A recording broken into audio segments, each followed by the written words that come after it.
What we know is that even if abortion is a right for women, if they can't access it, it's basically banned to them. You know, I think here in Virginia, we've had a lot of challenges thrown our way, and NARAL Virginia has been a phenomenal opportunity to be a part of a movement that I care a lot about.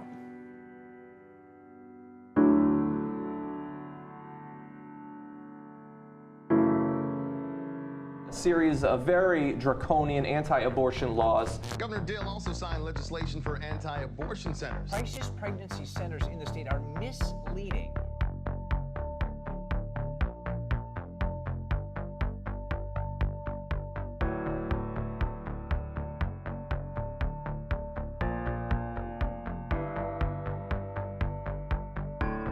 Back in 2009, we knew that there was a very big problem with crisis pregnancy centers around the Commonwealth of Virginia, and we actually were seeing it around the country. So we decided to do an undercover investigation with staff as well as several trained volunteers. What we found was pretty outrageous. Crisis pregnancy centers may look sweet and helpful, but they're really full of toxic You know, I think TRAP and the ultrasound laws were, Virginia was the center of that fight.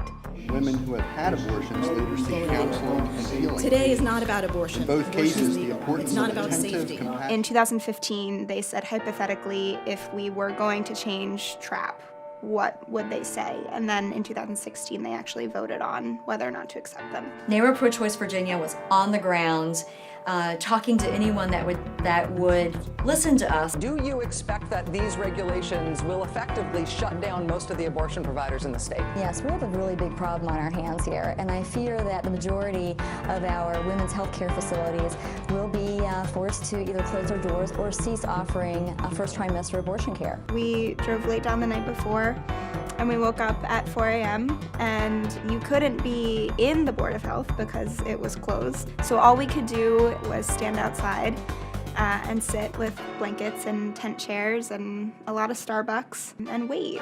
They couldn't overturn Roe v. Wade, so what do? You just shut off access. You know, they voted and they accepted the changes that we hoped they would accept. And it was really exciting. Were it not for NARAL Virginia, we don't know really where a lot of those cases that have cropped up all over the country would have been.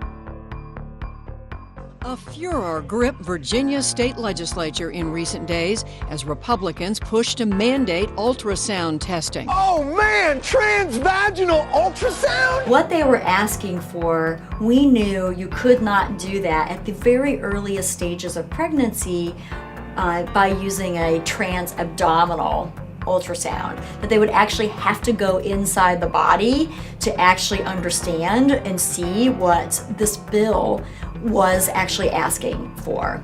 It was a very intrusive piece of legislation. I believe I heard the senator speak of some misinformation.